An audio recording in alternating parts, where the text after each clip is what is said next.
Welcome to the Damn Strong podcast. I'm your host, Bree, and I'm a full-time online fitness coach, and my passion is to educate women on all things fitness. I help women just like you step into the power of knowledge and commitment to ultimately live your best and strongest life.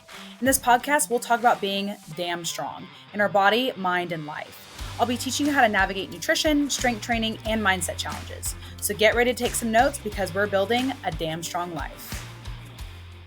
Hello, everyone. Welcome back to the podcast. I'm Bree, and this is the Damn Strong podcast. So this podcast is going over language that you use, and more specifically, a lot of language that I think you need to be removing from your vocabulary.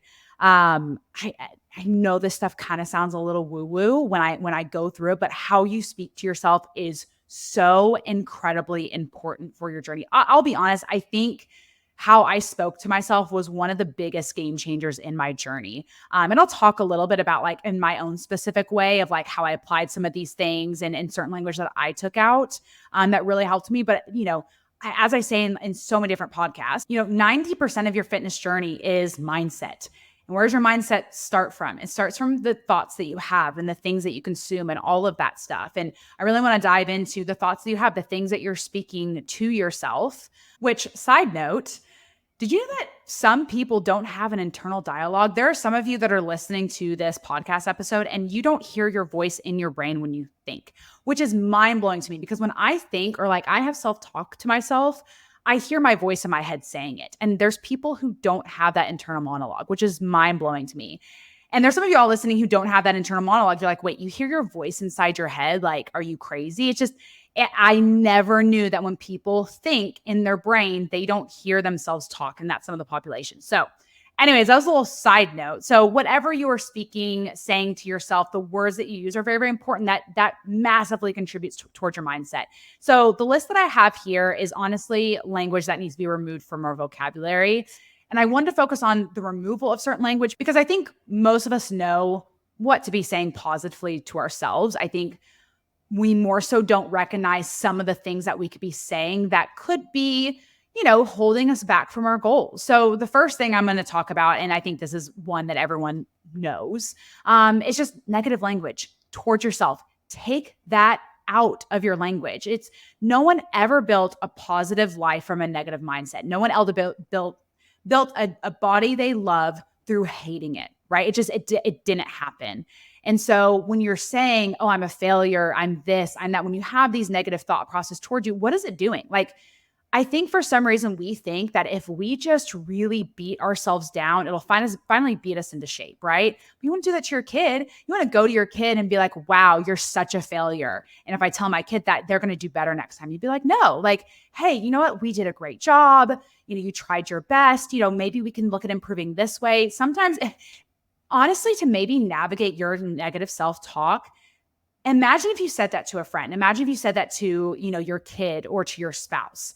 That's how you can immediately know if what you're saying is actually going to be helpful because the negative things that you say don't move you forward. It does the exact opposite. We always think that if we tell ourselves we're a failure, if we tell ourselves, we knew we couldn't do it, whatever it is, it doesn't move you forward at all. If anything, it holds you back or keeps you stagnant. So there's nothing productive coming from the negative self-talk. So just do away with it. Now, there's a difference between an honest self-talk and negative talk, right?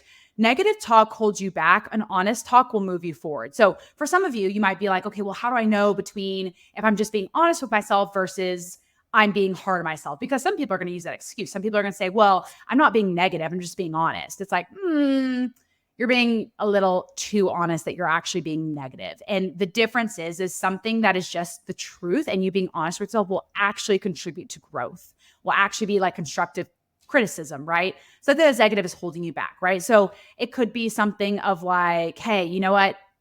Something that would be negative would be like, wow, you're such a failure. You can never stick to your calories on the weekend. Something that's honest would be like, hey, you really struggle to stick to your calories on the weekend. Let's figure out where that struggle is stemming from, right? That's something that's being honest. In both scenarios, you're saying, hey, I don't stick to my calories on the weekend. But one is just recognizing that as one is putting you down for it. And the other is recognizing it as fact so that way you can build and grow upon it. Okay, the next word I want to talk about in language I want you to take out of your vocabulary is the word try, okay? There's nothing wrong with wanting to try things, okay? But it's how that psychologically affects you, okay? let's think about the definition of the word try, right? The definition of the word try is to make an attempt or effort to do something. So if your goal is to try to go to the gym, you could simply put your shoes on and if you've achieved that goal because you made an attempt, you made an effort to go to the gym.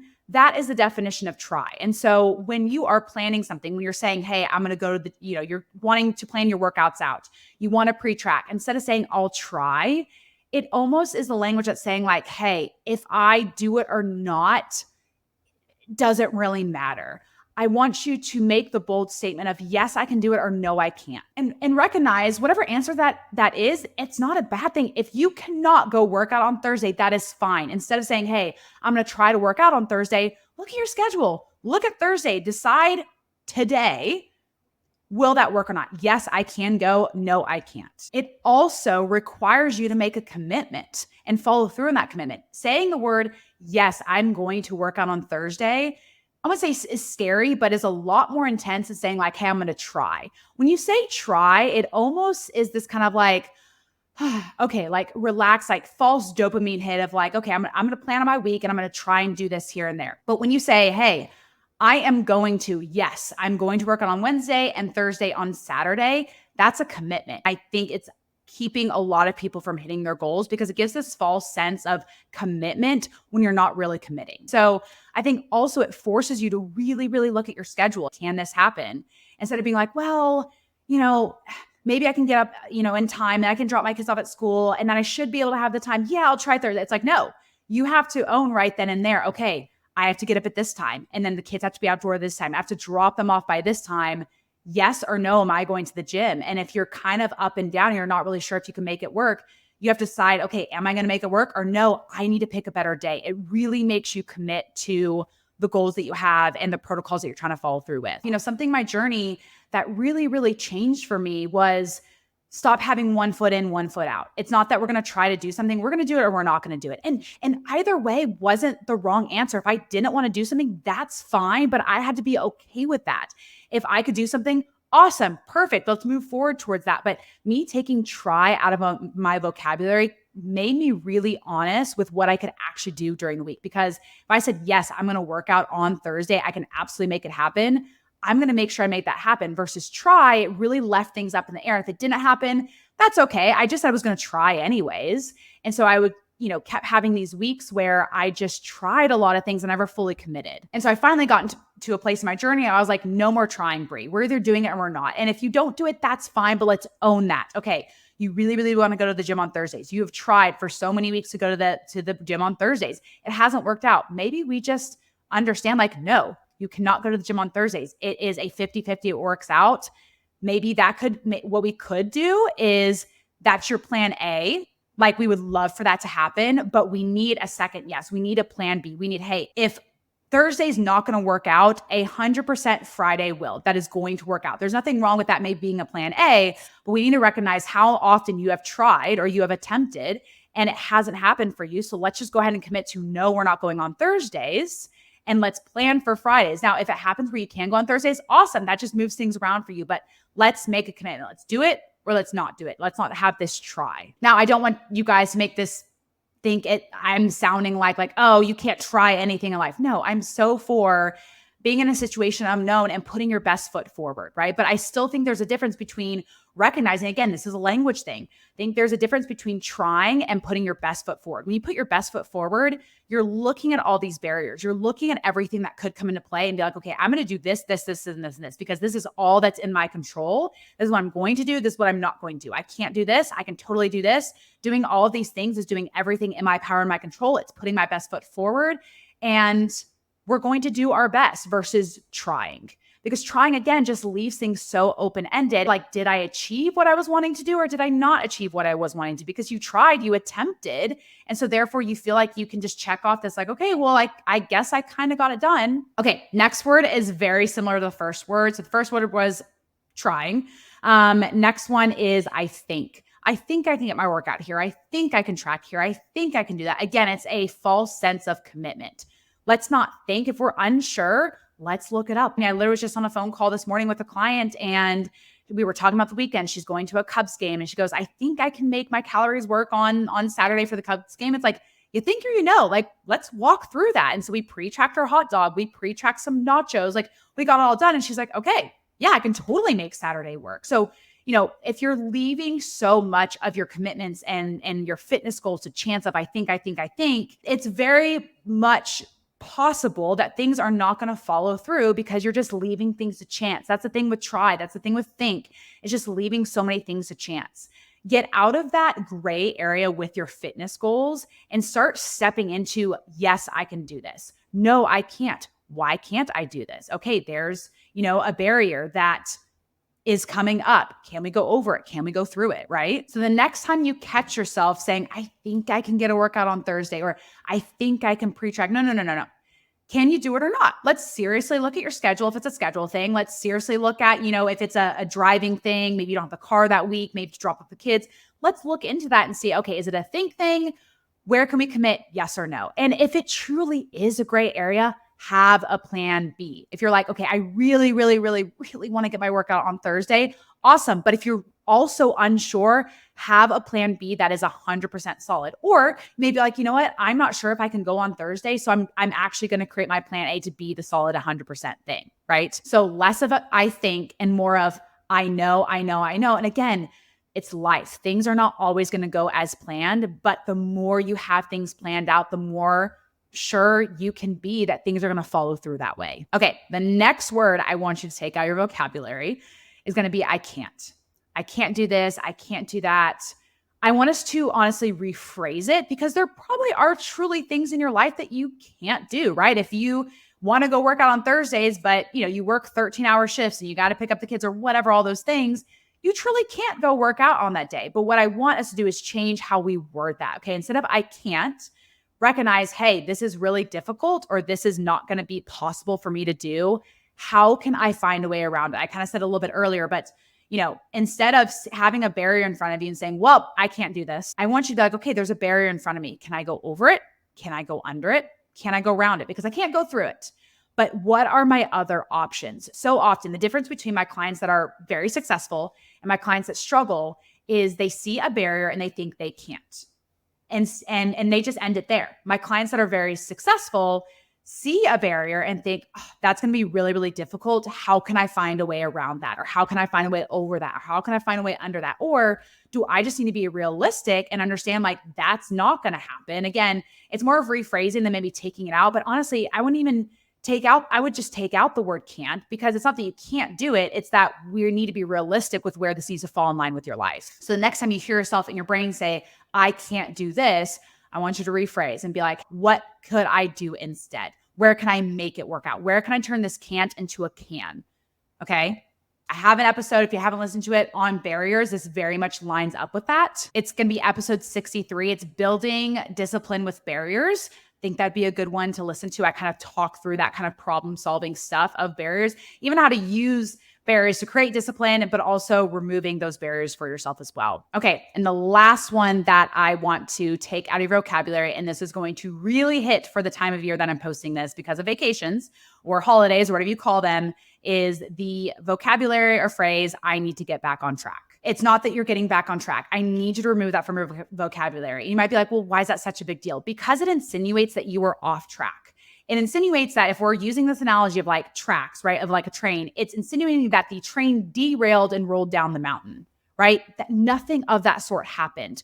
When you have specific fitness goals, they should include vacations. They should include times with family. They should include all of those things where you're out of routine.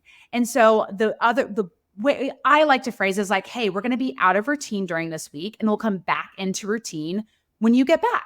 Because it is true. When you're on holiday, you're going to be out of routine, and there's nothing wrong with being out of routine. Like there's really no way around that. But when you come back, we'll get right back to the same protocols. We'll get right back to the routine of things, of your normal everyday life. You even could make two different routines. Say I have a vacation routine and I have a everyday at home routine, and I'm just switching train tracks. I'm going now on the tracks of vacation holiday routine. And then when I get back, I'm going to switch back tracks. And so having that, it almost kind of goes back to the negative mindset talk. It's not that anything about your life is changing, but you're taking a negative phrase of I I need to get back on track, and you're making it positive of saying, hey, I'm on the same track that I always was. I am actually still going forward. You're not only on, because again, if you derail, you stop your progress, right? You're not stopping any progress. The goal of your fitness journey, whatever it may be, whether it's fat loss or maintenance or just living your best life, should include all those wonderful things about your life. So when the holidays come up, like one thing like Christmas or, Thanksgiving, if you're here in the States, all that kind of stuff, those things should be accounted for in your fitness plan. And so when you have Christmas, you're not going off track. You're staying on track. You're switching to the Christmas track of routine. And then right after Christmas, you get right back on the track of your normal, whatever goals that you have. And that makes a big change when it comes to going out of routine. It makes it not such a bad thing. It's kind of like, I was going to bring up like cheat meals and all that. I hate the phrasing around cheat meals, but I do feel like people talk about that a lot. Let me just bring it up. Another thing to take out of your vocabulary is like cheat meals, or I'm cheating, or, whatever it is with your food. It's the same thing. You're not cheating at all. It's you not tracking on Christmas is part of the game plan. That's not cheating at all. You're doing exactly what's intended. If that's not in your game plan, you need to put it in your game plan that like, hey, I am focusing my fitness goals around my life. Like, yes, I want to lose body fat, but I also want to enjoy the holidays and vacations I go on. I also don't want to track on Christmas. Those are going to be part of the plan of my journey. And so rephrasing that in your brain is going to be massively helpful. Again, it just lines up with the cheat meal thing. Nothing about the meal that you're having changes, but because you've taken cheat meals away and you've said, hey, this is a normal meal that I'm having, I'm just choosing maybe to indulge a little bit more or whatever it may be, it makes it a positive experience. And so it was going to make your vacation or your holiday a more positive experience, not surrounding it with this I'm on track, off track mentality. Something that I have been struggling with recently that I've noticed is when I come back from vacation, this is on the topic of like that I need to get back on track, but something that I implement this with clients, but I've really started implementing with myself is grace weeks. After holiday or vacation with a lot of clients, I implement something. It depends on the person. Some people are like, hey, I'm game Monday, let's go. And some people are like, I need a week. You know what I mean? There's nothing wrong with that. And so we implement these things called grace weeks, and we specifically call them grace weeks for a reason. So mentally, it feels really good. And you remind yourself, hey, this is my grace week. I need to give myself grace. And this is something that I've been doing more and more of.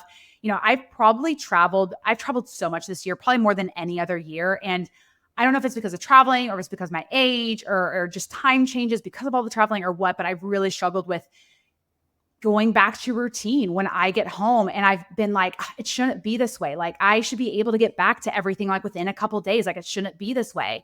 And like, Brie, it's okay if it's changed. Like, yes, previously you come back from a vacation or holiday, you need 1 or 2 days, no big deal, maybe 3, and you get back to the normal routine of things. But things are just changing. You kind of need a week to get back to things. But I've also struggled because, every other week I've been traveling, and sometimes it's multiple weekends in a row. And so I feel like I don't have that luxury as well to give myself a whole grace week, because it's like, okay, well, you give yourself a grace week and then you're out of town again. And then you'd be giving yourself a grace week for 6 weeks. And so part of me has been battling with that of like, okay, how do I set this up for success for myself, but also keep a positive mindset? And, some of the solution I'm coming to is like, maybe I need to adjust what my goals are for myself of like, hey, when you come back, you've been traveling like this past few weeks. I've traveled like 3 weeks in a row. It's like, okay, we're not going to do a grace week, but what we're going to do is for the next 3 weeks, because you travel or in the future, if you travel for 3 weeks in a row, we're going to change what your expectations are of yourself for when you get back. Okay. It may be like, hey, you know what? If you're going to be traveling for 3 weeks, when you get back, we're not going to worry about tracking. For workouts, you're only going to do 3 workouts in the week. For your walking goal, instead of going for an hour walk every day, we're going to do 30 minutes. It might also be adjusting. And so that is something that I'm really, wrestling with / trying to figure out what's going to work best for me. I just got back from Cabo. It was Thursday through Sunday, and we got back Sunday super, super later than we were supposed to. So I didn't feel like I got that reset. And now today's Tuesday, and I'm feeling just very fatigued and like really struggling to get back to the routine of things. And I'm really tired from all of that. And so I'm like, okay, but so I'll be home this week. And then next week I go out of town Thursday evening again. And so I'm just like, okay, like if I give myself a grace week this week, that means I have 4 days back in routine next week. So do I give myself a grace week this week, or do I give myself just a couple days? Or do I find a middle of like, hey, instead of giving yourself a whole grace week, why don't we just adjust what our expectations are of ourselves? And I don't know if you kind of, as you're hearing me talk about this is how talk about in my head, everything I've said has been very, very positive. It's been honest, but it's been positive. I haven't been like, okay, well, Brie, like, you can't do this. Like, you're traveling every other week. You're just a failure. Like, you need to ship up or shape out. Like, you need to be come Monday, you need to be getting things done. You need to be going back to the gym. Like, just do it already. It's like, no, I'm having a realistic and honest conversation. If I was in a deficit right now, I would be having the conversation of like, maybe this isn't the time to be in the deficit, right? But with all this traveling and looking ahead to later in the year where things may slow down. But if this was like, most of the traveling I've done has been for enjoyment and pleasure. It could be one of those things where if this was my job where I was traveling every week, it's like, okay, well, you don't have a slower time. We need to figure out how we can make this work and adjust expectations. All of this, hopefully this is helpful. You're hearing me talk through my own journey of how you can be positive, honest, to move yourself forward instead of telling yourself how terrible you're doing, tell yourself how there's never a good time to do it. It's like just working with the situation that's in front of you. Anyways, I hope this episode was helpful with just language that you use. Obviously, there's a ton more that I could dive into, but I think all this really stems from either, negative self-talk or talk where you're really wishy-washy with your commitments, and just cleaning those things up a little bit. And then making sure as you move forward to when you have the honest conversations with yourself, that they're honest and constructive, not honest and destructive, right? As always, if you guys enjoyed this episode, had any epiphanies, or just felt like there are any golden nuggets, shoot me a DM on Instagram. I always love to hear them. And as always, a free way to support the show, screenshot, share to your story so I can reshare that on my stories. It just gets the word out about Damn Strong Podcast. And I will catch you guys on next week's episode. Bye. Thanks for listening to another episode of the Damn Strong Podcast. Show me some love by leaving a review and sharing a screenshot of this episode on your Instagram stories. Until next time, stay strong.